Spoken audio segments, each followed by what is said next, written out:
About 4 years ago, I was frustrated because Barron Hill was my congressman. And he was pretty down the line, Democrat, liberal. And I wanted to do something, so I asked around who I could help get elected, and people pointed me toward Todd Young. And I met him. He sounded very conservative, and I volunteered to help him, and I started making phone calls to raise money for him in January of 2010, and I raised $50,000 before the primary. And then after the primary, he won by 1,200 votes. It was really close. He had 33%. Travis Hankins had 32. Mike Sacco had 31, I believe. And after the primary, I continued to make some more phone calls for him. I raised another $50,000. I made a total of 2,600 phone calls. And at that point, he felt he could handle it on his own, so I bowed out. But I have I've become a little disappointed with him. He's not voting as conservative as I thought he was. His heritage score is 52%. He's voted for the last two budgets, and both of those are deficit budgets, and they fund Obamacare, and in the last budget, it funds Obama's executive amnesty. So I got involved after his election to try to get some conservatives involved. We started working in the 2012 election, and I'm going to show you what we've done. But I was inactive for many years. I did get involved early in my life. When I was 18, I was a volunteer on Bob Garton's campaign for Congress. He's from Columbus, and he was running against Lee Hamilton. I was the Lawrence County Youth Coordinator. And then I got involved after I moved to Chicago, working on Jim Thompson's campaign for governor. I was a ward coordinator for him. I had about 50 volunteers, and he was elected governor and re-elected.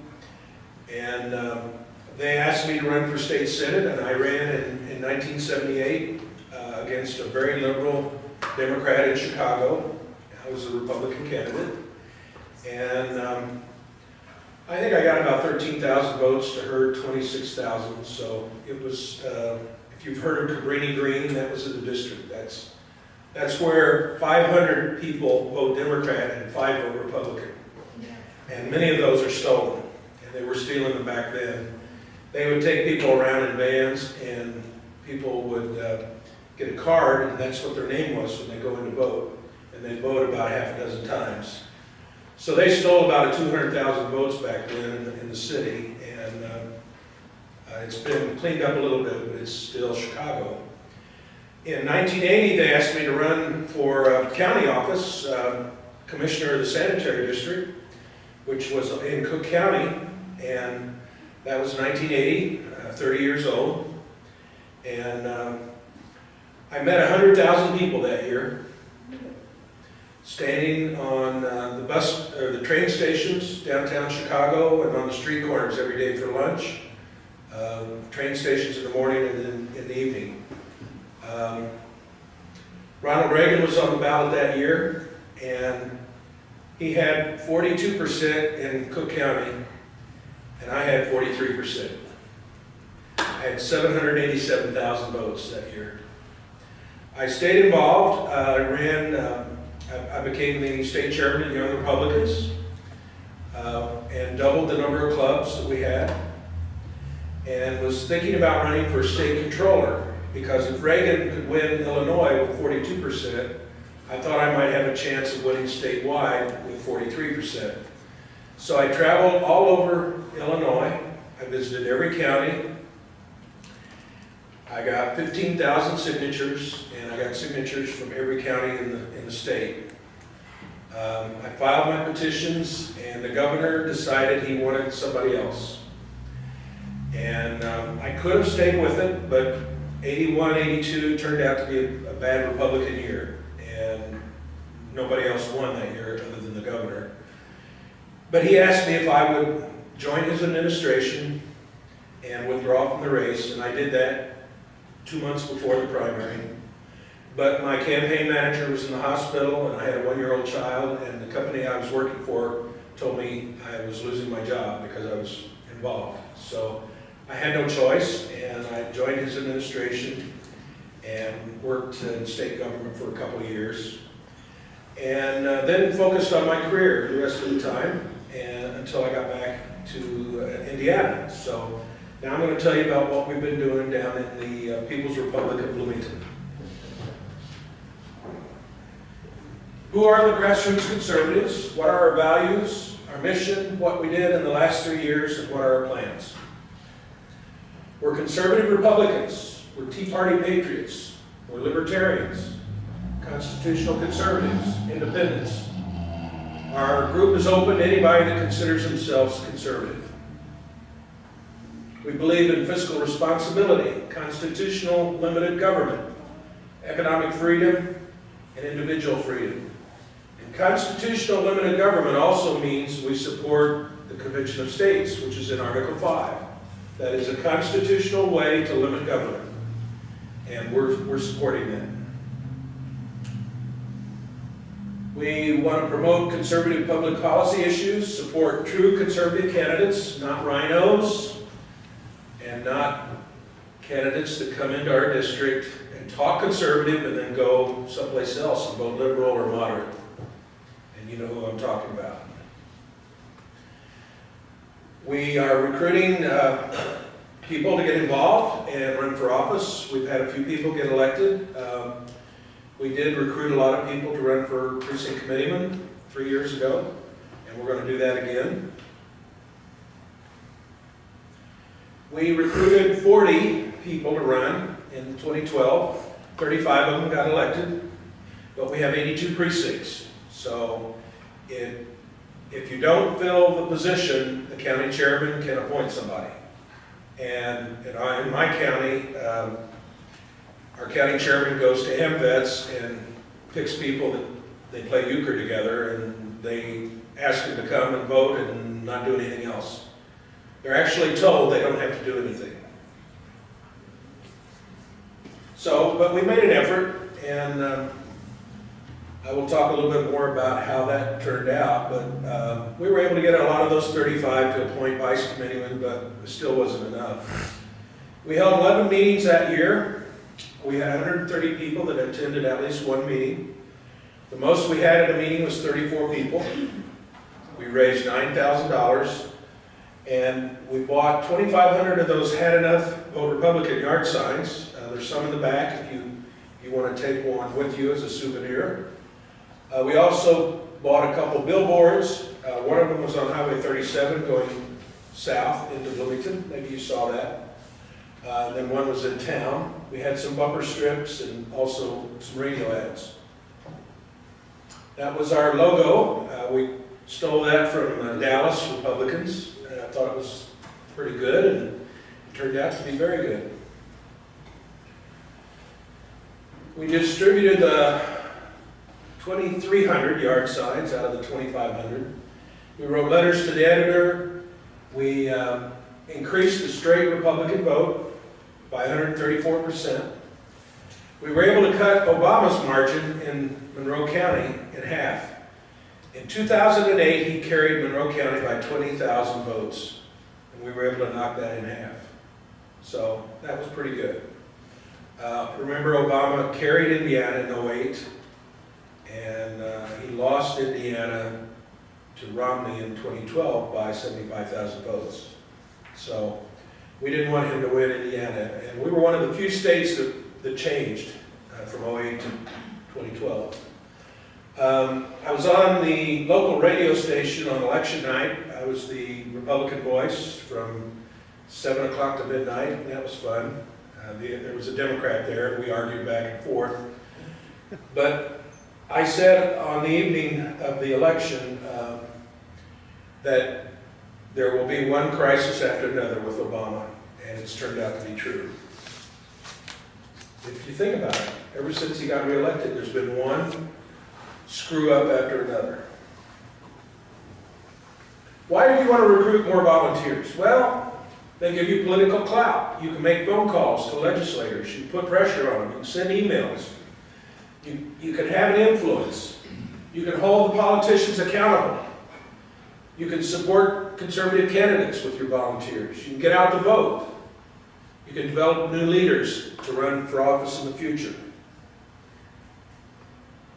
So we recruited 500 volunteers by the 4th of July, and we were collecting emails like that form that's going around the room.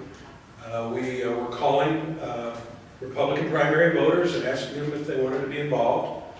And by Labor Day, we had 800 emails. By Election Day, it was up to 1,000, and then we reached our goal of 2,000 in March of last year. Now, some of these people aren't interested. I mean, I send them something, which I'll tell you about, and they don't even open it. So I've been dropping people. I've probably dropped 700 or 800, but my current total is around 2,000. With the precinct committeeman we elected, I thought I'd give a run at the county chairman's job, and I ended up with 41%.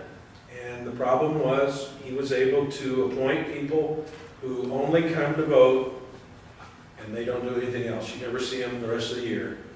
And the election was held, the caucus was held at the AMVets, where they all play cards. So figure that out. But I've been told that's the closest anybody's come to unseating a county chairman in Monroe County. I think 25% was the best before that. We picketed the IRS office twice after they were going after conservative groups, Tea Party groups, and asking for more questions and harassing them, basically. One of those times we got our picture in the HT, which was neat. We lobbied Congress twice on the budget, the Ryan Murray budget, and I forgot what the other issue was, but we had people calling and emailing their congressmen and senators. HT's Herald Tribune in Wilmington, right? Yes. Yeah, okay. And are you going to run again with county chairman? Well, maybe. We need to elect more people for precinct committee, so we have to do that first. And if not me, we'll find another conservative that's part of our group that can do the same thing. But they tried to put in a 1% tax on food and beverage to fund expansion of the convention center. And we fought that, and we had a lot of people coming to the hearings and demonstrating, and we put enough pressure on the county council that they refused to vote on it. So we won that battle. We recruited 800 more volunteers to get up to the 2,000. We formed, the Tea Party group had disbanded, and I couldn't even get the guy to talk to me that was the leader before. So we reorganized the Tea Party. We called it the Monroe County Patriots. And I am the coordinator of that, and I'm on the Sunday night calls with the Tea Party Patriots. I went to the 5-year anniversary of the Tea Party last February, and that's where I had a chance to hear a lot of the national speakers, and I got to shake the hand of Ted Cruz, which was kind of my highlight. And I got my picture taken with Jenny Beth Martin, so it was a really neat experience. So they have webinars that we encourage our volunteers to participate in. Liberty Caucus had a Campaign for Liberty had a training class in Greenwood area, and a couple of us went to that. We also found that there was some voter fraud going on in Bloomington. The way this worked is you could vote absentee without showing identification. And we found about 260 people that live out of state and were having their ballots sent to them out of state, and they no longer have an address in Monroe County. So we documented all of that. showed the newspaper, showed the election board, and met with Milo Smith, the chairman of the election committee in the House, and Brett Steele, our senator, my senator, and he's introduced a bill to require voter ID for absentee ballot. And that will be a good thing, because the Democrats will tell people as they come into the election office, you don't have an ID, just vote absentee. So we're going to stop that. I mean, the election's not close enough for us to win yet, but if it was within 200 votes, we would need that stopped. Okay, then over the 13, 14 years, I started a newsletter called the Grassroots Conservative E-News. Started on December 7th, 2013. I've prepared 75 issues. Most of them are weekly. And I search the internet during the week and look for conservative articles and typically find 20 to 30 and put that in over the weekend and send it out on Sunday. So if there's anybody that's not getting it that would like to get it, just give me your email address and I'll put you on the list. I use MailChimp, and you can, there's another, Constant Contact is another way to do it, but MailChimp is free, up to 6 emails a month, less than 2,000 subscribers, so that's why I went with them. And, people just don't look at their email. 22% is 400 people out of 2,000 that open it up. And it's been averaging that at all 75 issues, so I don't know how to get to people, but we have a loyal group of about 400 that look at it every week. And I keep track of the numbers, how many opens, how many total opens. Some people will forward it to other people. Some people will go back and look at it more than once. So I'm able to keep track of the total opens. There's about 3 or 4 people in Japan. I don't know how they get it, but every week I see people in Japan looking at it. Doesn't make sense. Well, I'll make a comment on that. I do a Two Joe show, which on the internet. Yeah. I have produced 856 shows in the last 6 years. And when I look at my tracking, I have a big audience in Israel and the Federated USSR for some reason. And I also have people in the Middle East because I talk about ISIL, and all the problems that's going on in the world. Okay. And it's funny to look at those numbers. Yeah.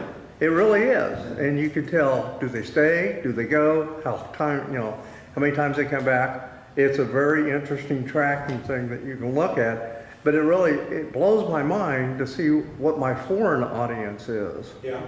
In comparison to what my U.S. audience. Yeah, I don't get some of those countries, but I get about 5 countries every week that look at it. But Japan's always number 1. And that's the nice thing about MailChimp. You can track that. You can track whether they look at it with an iPhone or a laptop. You can track if their email is Google or Gmail or Yahoo or Hotmail.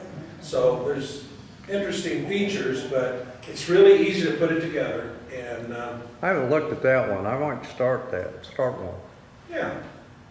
So, write your email on a card and give it to me before I leave, and I'll add you to the list. Okay, what did we do last year? Well, we had a congressional debate, and Mark Jones and Kathy Heil showed up, and Todd Young did not. And matter of fact, Todd Young has not attended any of our meetings.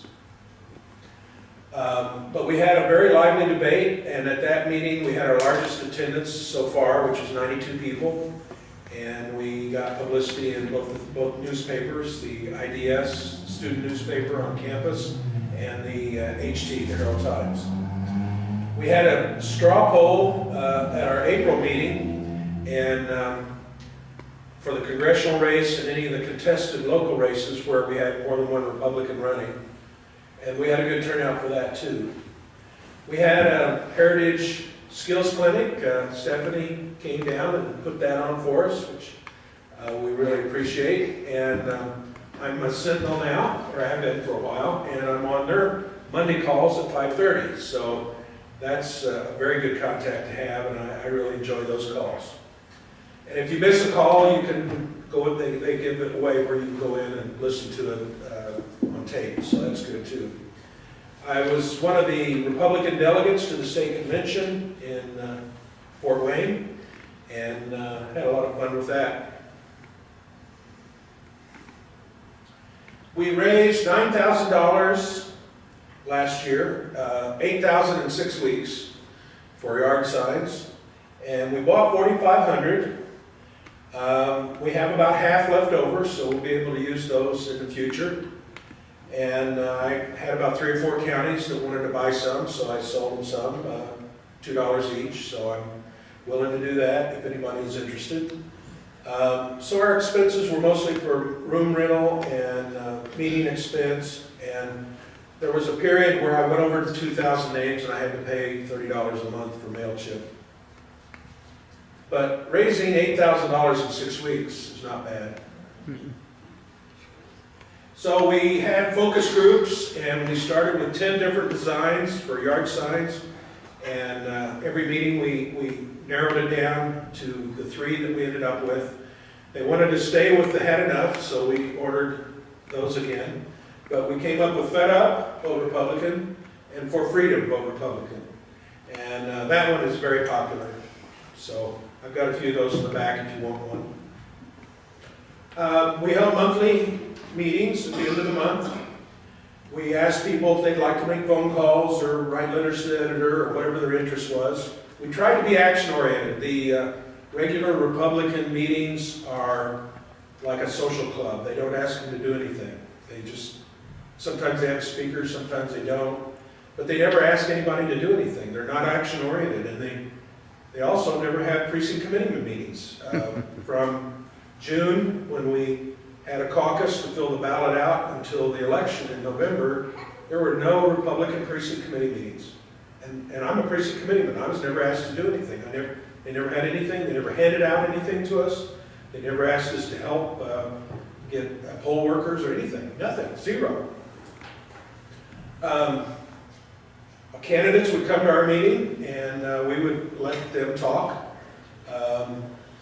And the local Republican organization even told the candidates not to come to our meetings. We handed out yard signs and materials. We had a brochure for all the county candidates. We had 208 people attend at least one meeting last year, and 92 were the most at that meeting where we had the congressional debate. At that meeting, we also had a National Tea Party person come in, Maria Acosta, and we also had Jim Bratton, who's the state Tea Party coordinator. So we continue to train volunteers how to make phone calls, how the Convention of States is working, the petition, webinars, skills clinics. We've had a Americans for Prosperity phone bank twice. I know you guys have done that, and we made calls in North Carolina in one meeting, and another one we went into New Hampshire. So, we felt that was a good use of our time and helpful. We wrote letters to the editor. We showed the Border States of America movie at one of our meetings. I don't know if you've had a chance to show that video, but it's a good one. It's an hour, but it's put on by the Tea Party Patriots. We held a protest on Obama's executive amnesty outside of Todd Young's Bloomington office. We had a little over 20 people there, and it made the media. The HT covered it, the IDS covered it, and we handed letters to Todd Young's manager, and didn't seem to make any difference because he voted for the budget, which is funding it. So, but we we feel it's important to get some publicity out and push conservative principles. We also lobbied Congress on the omnibus. We brought in Steve Gorham from Chicago as an expert on climatism, which is the opposite of global warming and climate change. And he was full of facts, debunking the climate change people. It was excellent.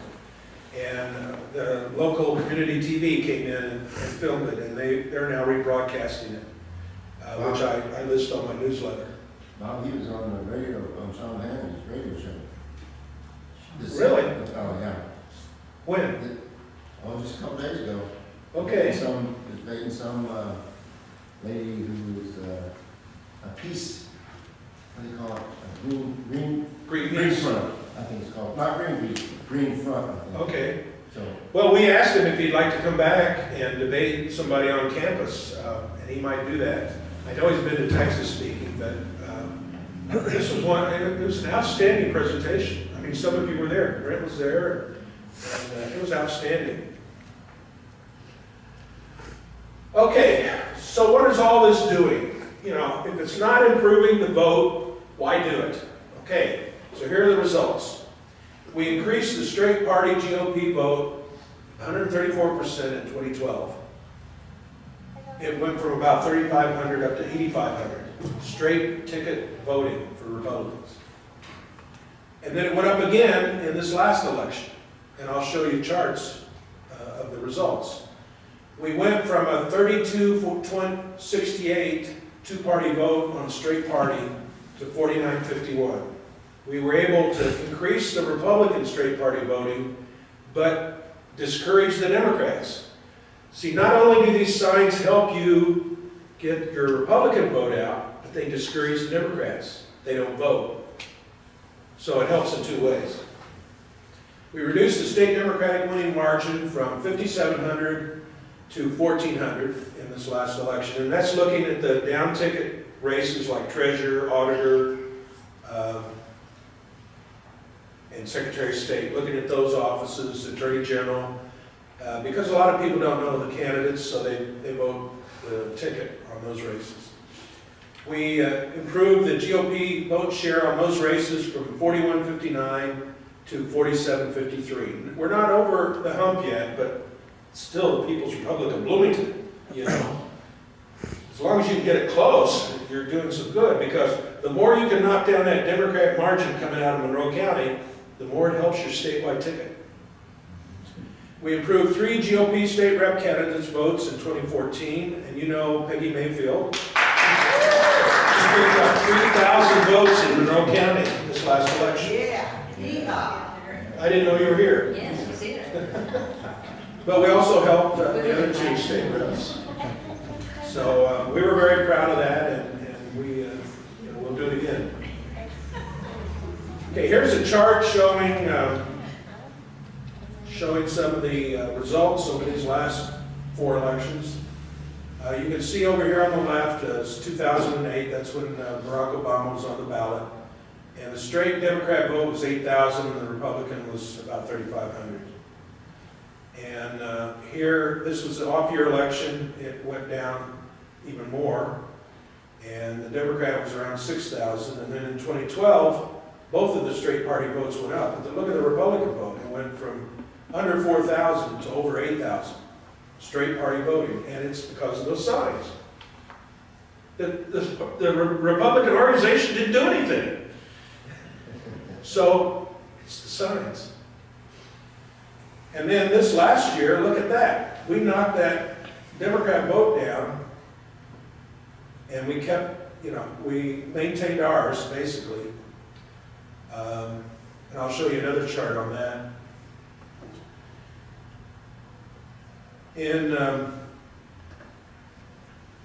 We were able to get from the county clerk all registered voters and their voting record, whether they voted in a Democrat or Republican primary. We know there are about 12,000 Republican primary voters, and there's about 28,000 Democratic primary voters over the last 10 years. And this is that voting at least one time in a primary.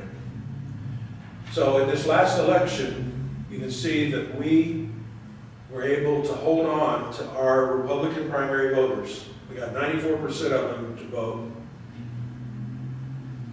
And this is in the general election. But the Democrat vote, they only got 52%. So that's a big deal. Before you leave that one, would you explain that a little bit on how you got the votes? And we did the same thing in Morgan County also. Well, we wanted to be able to measure. We wanted to be able to measure. You know, we knew there was something going on, but we wanted to find a way to measure because some of the regular party people say the signs don't help. So I was looking for ways to prove it. So we know how many regular primary voters there are. 12,000 Republican, 28,000 Democrat. So how many of those, if you look at the base vote on some of your county offices, you can pretty much determine what the base party vote is for your candidates. So we looked at the Republican, we looked at the Democrat. Well, the Republican was almost all of those were primary voters. So we got our vote out, and they didn't get theirs out. So not only are we getting our vote out with the signs, but we're discouraging the Democrats. We had 2,000 of these signs all over the county saying vote Republican. The Democrats were so mad they were stealing our signs, and we got one of them arrested, you know. A Democratic precinct committee arrested for stealing our signs. And that got in the paper. And it was on it made the, Channel 59 covered it. Tully, I think, wrote an article about it. I mean, we got a lot of nice publicity for our signs. And they were showing pictures of our sign. Even the HT was showing pictures of our signs. Free publicity. Yeah, but I was thinking specifically about how you went to the county clerk and got Oh, that's easy. that information. That's easy. Just go to your county clerk. At Martinsville and got that information for $15 on a disc. The reason I'm bringing it up is because other people might be from other counties to do the same sort of thing. I just gave them a thumb drive. I didn't have to pay anything. I gave them a thumb drive and they loaded it on. I needed an IT guy that could take the database and convert it to Excel. Well, wasn't that right before you had 92 at that one meeting, right? Yeah. Yeah, so it's a good way to get a lot of. Well, that's how we were taking those lists and calling Republican primary voters to build up emails. That's how we grew our list up to 2,000. Because we have it throughout 2013, we met every month and we had volunteers calling precincts, asking, you know, we had a script and we asked them, basically, do you approve the job that Barack Obama's doing? And if they say, hell no, then we sign them up. So that's how we were filtering and screening them. And, you know, some of them just don't open emails, but we got 400 people that look at it every week. And that's how we got people coming to our meetings. Does that answer your question? Yeah, I just thought it was a great idea. And Yeah, the county clerk, county clerk Maggie used to. Gotta give it to you. Mayfield used to be our county clerk in Morgan County, right? Yeah, Yeah, you can and get it. so we can go to any county clerk and get all Sure. the information. but I print it out by precinct, and I have people calling a precinct at a time. We give a score. I mean, there's some more details if you want to do it, but we give a score to a person. The more they vote Republican, more primaries they vote in, the higher the score. The highest is 1.5, and if they vote Democrat, it's a minus. So we give them a score, and we know how strong of a primary voter they are. And we start with the strong ones and work our way down the list. But if you want to recruit people to run for precinct committeeman, that's a good way to do it also. I mean, that's how we started doing it, but then we started collecting emails and okay. Over the last 5 elections, this is the base party vote. You know, in 06, off year, 08, Obama's year. So Monroe County was about 60-40. 2010 was 53-47. That was the Tea Party year when we elected all the new congressmen. 2012, Obama's back on the ballot, and that picked up the Democrat vote a little bit, but not back to where it was. And then this last one, 53-47. So we're getting close, but still there's a lot of Democrats in Monroe County. So, you know, maybe we can keep chipping at it, but we're about 3,000 votes from winning county races. Here's the Democratic win margin in Monroe County for state candidates. And I'm looking at the lesser races on the state level. Typically Attorney General, State Treasurer, and State Auditor. So in '06, we lost by 50, the Democrats came out of Monroe County with 5,000 more votes than Republicans, and then 11,000 in '08. And a lot of that was Obama being on the ballot. But in 2010, it was only 2,200 votes. It was an off-year election. And 2012, it was 5,300 votes. So you have to compare the similar elections. You have to compare '08 to 2012. Good evening, MPL patrons. Thank you for visiting today. This is a courtesy announcement that the library will be closing in 30 minutes. And then '08 to '14, you compare those are off-year elections. So that helps elect statewide candidates. And then our future meetings, we had Marty Wood Tuesday night, and the HT didn't cover it, but the IDS did. And Mark Levin picked up on it and read from the article in his radio address last night. How about that? What is the IDS? Indiana Daily Student. It's the student IU newspaper. But he must have done some kind of Google search wherever his name's mentioned, and he saw the article, and I was blown away by that. But that was neat.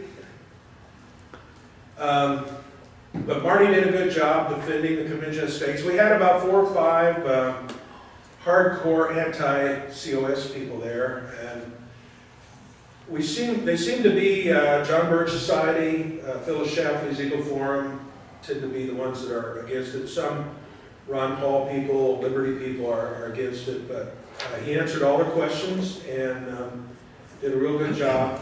And but you know, if you look at the number of people in the room, 10% were against, 90% were in favor, and they were rude, weren't they, Brent? Would you say they were rude? Yes. Randy, you were there, and that hurt their case because people that were on this side and saw these people are rude. Why? I don't identify with that. So we got a lot more support because they were there and embarrassing themselves. But they would interrupt our speaker, they would interrupt Marty Wood. They wouldn't, you know, we asked people to put their questions on cards, they wouldn't do that. You know, so anyhow, we're going to have Dave Armstrong come in and talk about the fair tax. George Malisinski is a biologist. We'll have him talk about Ebola. Hillsdale College has some nice Constitution videos that we're thinking about having, showing one of them. Richard Moss is from Jasper. He writes columns, conservative columns. We're thinking about having him speak. Michael Lewinsky is organizing emergency preparation in case there's martial law, and we thought we'd have him come speak. Maybe even Tim Berry, I don't know about that, but maybe we'll think about it. So we've got some interesting speakers coming up. Our next meeting will be February 24th, Tuesday, and our speaker is from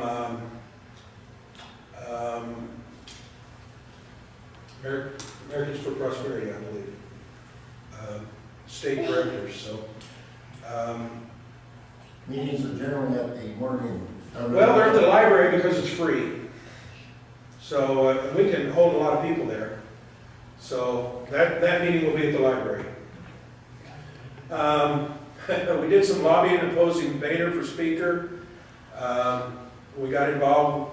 We want to get involved with the upcoming primary for the Republican primary for Congress, and maybe get behind one candidate for run against our congressman. Maybe we're thinking about doing that.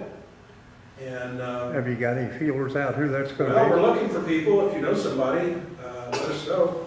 I don't know. I've been scratching my head because John's my congressman. I don't like him. Well, we don't want to have a lot of people running. No. We'd rather have just one good candidate. So we're interested. Can you keep me involved with that? Sure. And- Oh, by the way, if you happen to see him, got a present for him. Did you give him these bulbs? I don't think he's got any. I'd like you. When he ran, I was for Hankins, even though at that time my candidate was Bullier, you know. Yeah. But to be honest with you, I never liked Todd Young because he was a Lugar protege, and I despised Lugar. I was one of the first people that signed the big canvas letter to get rid of him, to ask him to retire, and that was sent to him. And Lugar just totally did not like me at all after that. Well, I understand, but I'm not sure Hankins could have beaten Barron Hill. He may have not been able to. I heard him in the debate, and Todd Young did a better job in the debate, and I was afraid that maybe Barron Hill could have beaten Hankins. So Todd had a good resume, but he just hasn't been as conservative as I'd like. I look at it this way: he's better than Barron Hill. He is better than Barron Hill. Not much, but better. So we're going to continue with the newsletter. So far, we have no Republicans running for city office in Bloomington. So we may set that one out. PC means precinct committeeman. We're looking for people to run for precinct committee in the next election, in the primary in 2016. We're helping with the Convention of States petition drive, and some of our members are captains, legislative captains with that. I love this quote from Ronald Reagan. He said, "Our people look for a cause to believe in. Is it a third party we need, or is it a new and revitalized second party?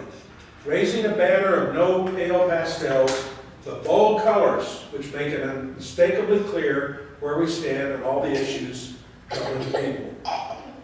I had a chance to meet him back in the mid-70s. It was really quite an honor, and then I had a chance to be on the ballot in 1980 when he first ran. So he's one of my heroes, along with Ted Cruz.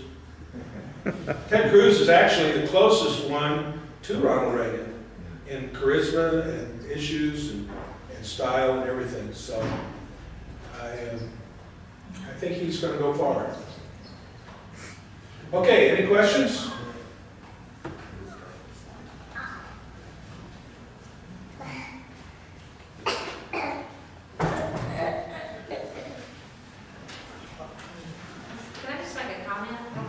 Sure, Dave.